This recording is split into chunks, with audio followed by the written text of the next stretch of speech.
In this video, I'll be colouring in my colouring book. So if you're new to my channel, I'm Liv and this is Prolivic paper. Welcome!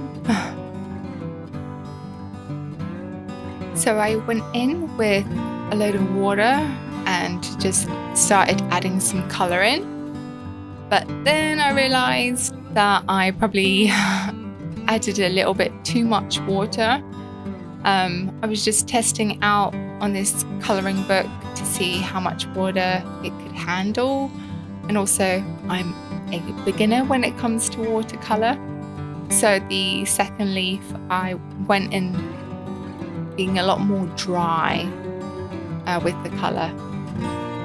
So with the autumn leaves, I just first started off with the lightest colour, yellow, and then went deeper in with the oranges, reds and browns. So the way I kept it a little bit more dry is basically getting a cloth or kitchen roll, tissue paper, and just dabbing that excess water before touching paper, and that's how you have that more intense pink pigment on the paper. So I actually use some of these leaves in my happy planner, which you'll see in another video.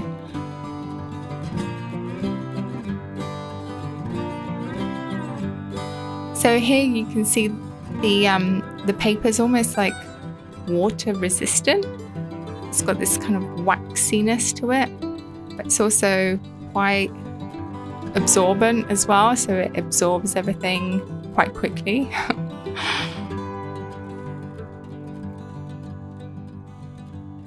So you probably might be wondering, oh, what's she doing adding the details in so soon?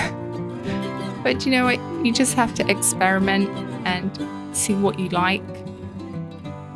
I thought, you know, I can always blend in afterwards, go over the top again. So this colouring book is called New York Secret, and it's by Zoe de las Casas. And I bought it locally at a Kinokuniya. I'm saying that so wrong, I'm sure. Kinokuniya bookstore. So they sell English and Japanese books, as well as a few Thai books as well. And I also got the Paris Secret colouring book as well. So because, well, I just noticed that these colouring books were actually cheaper than some of the imported ones. So that's why I got this one.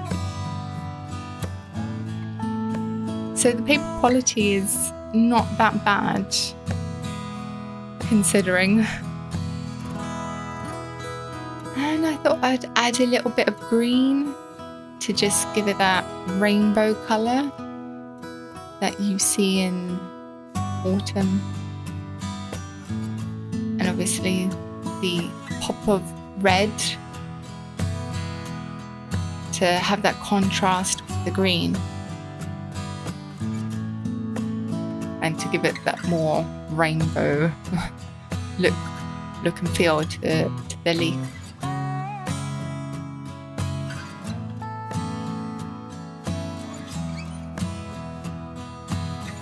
And then I went to blend in a little bit with some water. And this one is probably my favourite leaf that I did. It's like a Canadian maple leaf.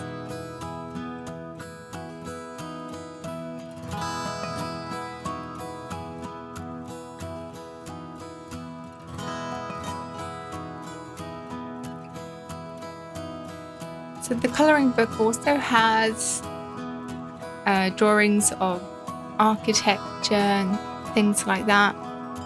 And I've always loved landscapes, and I thought that's what I would be colouring first. But I just love these doodles, how they actually almost look like stickers. So I was trying to, I guess, create my own sticker. So just to make life easier for myself, I would colour this in, and then when I'm finished, cut it all out at the end. And on this leaf, I went in with a brownish reddish colour for the detail, because I really liked how the detail gave the leaves that pop it needed. So then I went in with the brown and added that to the edge. It looks a little bit less flat. So just trying to add a little bit more colour to the edges, like it's browning and getting all crispy on the edges.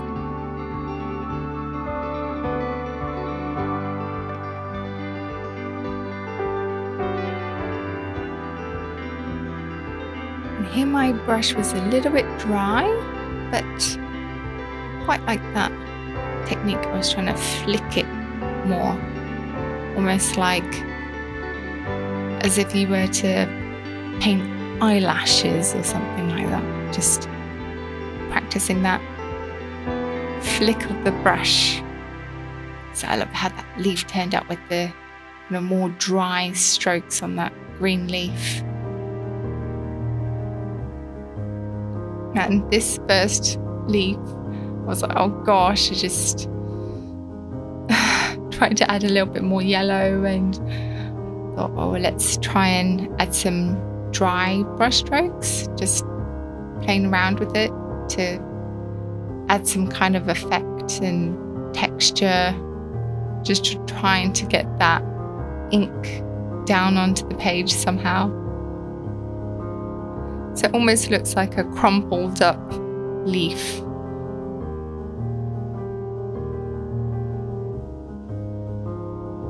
So here I'm using a mixture of two watercolors. So I'm using the Sakura watercolor set, and then the one that I've got on the palette are the Tim Holtz Distress inks. I've got the mini cubes, and you just dab it onto, a piece of plastic or palette, and that's how you get the color.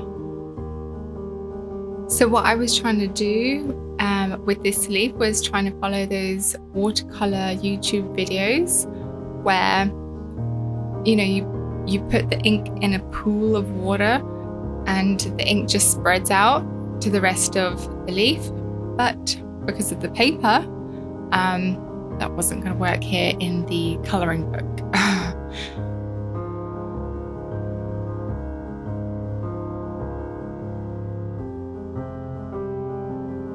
So here I felt like, oh, it's a bit dry, and I ended up changing brushes and using a bigger brush so it could just blend all that water in and just get it nice and smooth, supposedly smooth, smoothly down. I tried to fix it.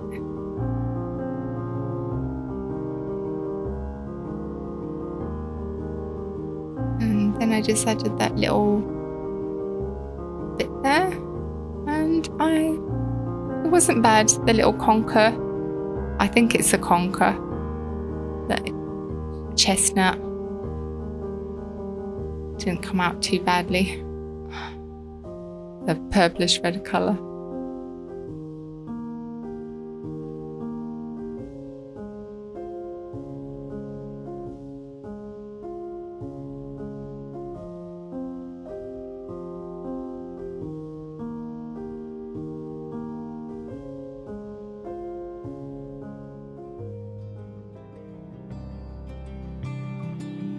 And just like the leaf above, I was going for that sunset rainbow feel, but without the green this time, just going from light yellow to orange to red to deeper red.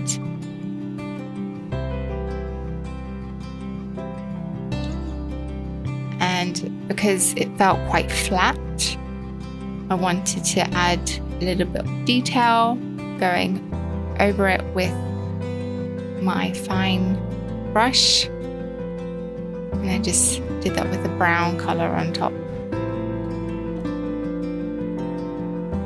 And I really like how this particularly turned out.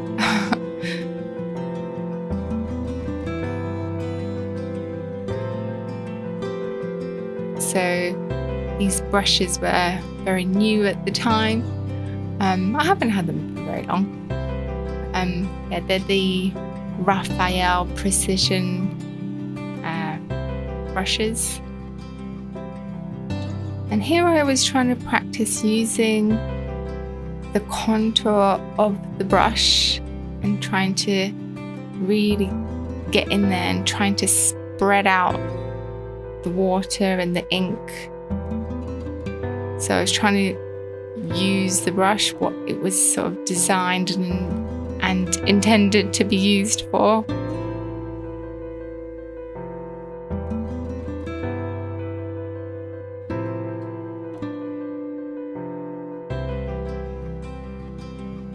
So again, just trying to use up all the rest of the ink that I had, and it was getting lighter and lighter. So to fix that, I added a little bit of a darker brown, and then I went in with a little bit of water so it blends those two together.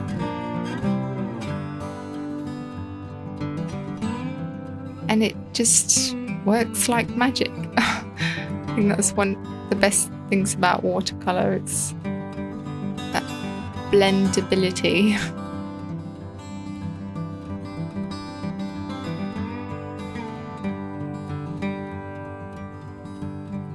And I should be using another palette to just see what color that looks like. But I don't know, call me lazy, or that's what colouring books are for, practice. So it's really entirely up to you how you use your art supplies. If you can mix the colour and you have a feel for it, then you can do it the way I do it. Previously I've mixed acrylics, so that's what I did at school, was use acrylics. And now in my adult life, I'm,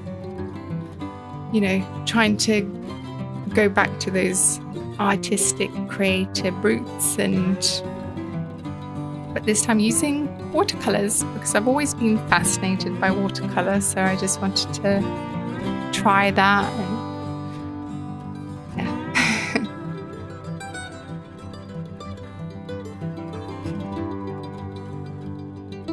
So I didn't really like that one. It looked quite flat, but it'll do.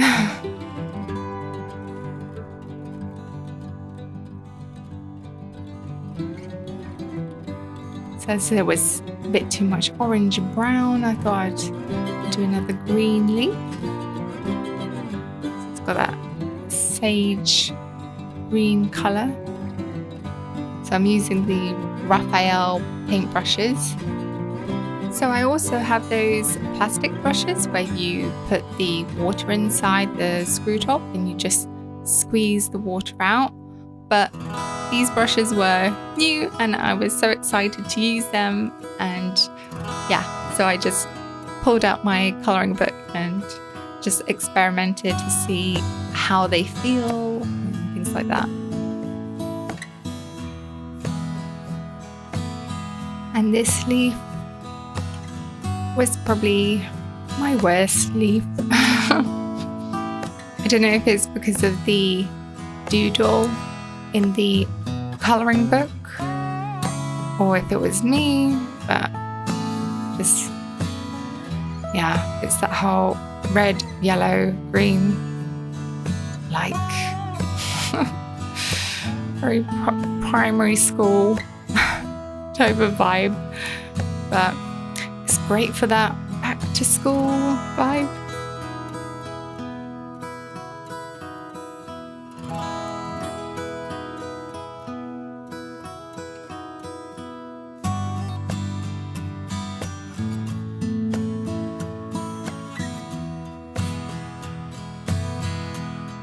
So let me know in the comments below which one is your favourite. I think my favourite one has to be the leaf in the middle.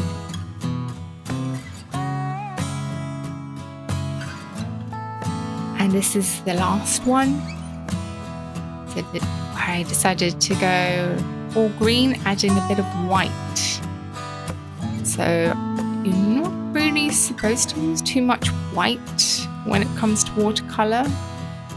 Oh, okay, I did a little bit of blue, green and blue.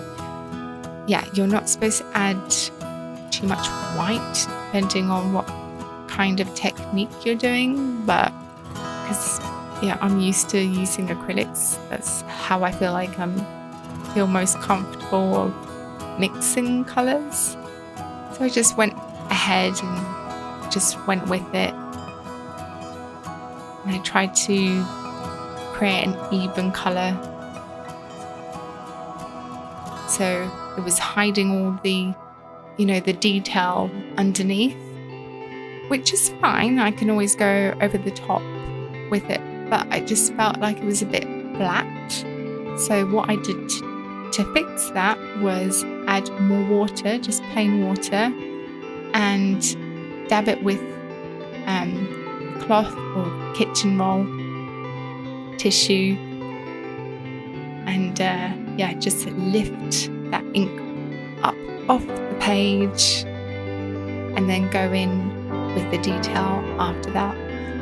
And it gave it quite a nice effect in the end. It's funny how mistakes turn out to be quite nice.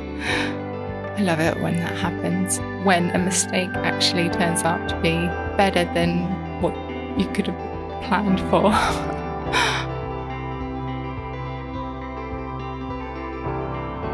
So I don't always film from this angle, but because I was, doing something so detailed, I really tried to play around with my camera angles. So I hope you like this video.